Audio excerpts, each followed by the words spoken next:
இருப்பவர்கள் இல்லாதவர்களுக்கு கொடுக்க வேண்டும் என்ற புரட்சி தலைவி அம்மாவின் கொள்கைப்படி சிறுபான்மையினர் நலப்பிரிவு சார்பில் நடந்த கிறிஸ்துமஸ் பண்டிகை நிகழ்ச்சியில் ஏழை எளிய மக்களுக்கு வேஷ்டி சேலைகளை அதிமுக மாநகர் மாவட்ட கழக செயலாளர் தச்சை கணேசராஜா வழங்கி பேசினார். நெல்லை முருகன்குறிச்சியில் அஇஅதிமுக கழக திருநெல்வேலி மாநகர் மாவட்ட சிறுபான்மையினர் பிரிவு சார்பில் கிறிஸ்துமஸ் பண்டிகையை முன்னிட்டு திருநெல்வேலி மாநகர் மாவட்ட சிறுபான்மை நலப்பிரிவு மாவட்ட செயலாளர் மீர் முகமது மற்றும் சிறுபான்மை பிரிவு மாவட்ட இணை செயலாளர் எம்ஜிஆர் மணி என்ற கிறிஸ்டபர் ஆகியோர் ஏற்பாட்டில் அதிமுக மாநகர் மாவட்ட செயலாளர் தச்சை கணேசராஜா தலைமையில் ஏழை எளிய மக்களுக்கு இலவச வேஷ்டி சேலைகள் வழங்கும் நிகழ்ச்சி நடைபெற்றது.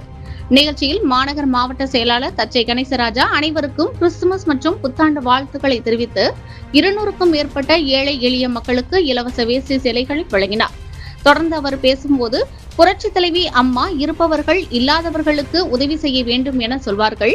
புரட்சி தலைவி அம்மாவின் கொள்கைப்படி அதிமுக கழக தோழர்கள் மட்டுமே அனைத்து மக்களுக்கும் தன்னால் முடிந்த உதவிகளை செய்து வருகின்றனர். அம்மாவின் கொள்கையை தொடர்ந்து கழக பொதுச் செயலாளர் எடப்பாடியார் கடைபிடித்து வருகிறார். அதிமுக ஆட்சியில் பெண்களுக்கு தாலிக்கு தங்கம், பணம், பள்ளி குழந்தைகளுக்கு சைக்கிள், புத்தகம், விவசாயிகளுக்கு கடன் தள்ளுபடி என எண்ணற்ற உதவிகளை செய்தார்கள். புரட்சி தலைவர் எம்ஜிஆரின் 38வது நினைவு நாள். இன்றும் அவரை நாடு முழுவதும் கொண்டாடுகிறோம் என்றால் அவர் ஏழை எளிய மக்களுக்காக பாடுபட்ட தலைவர்.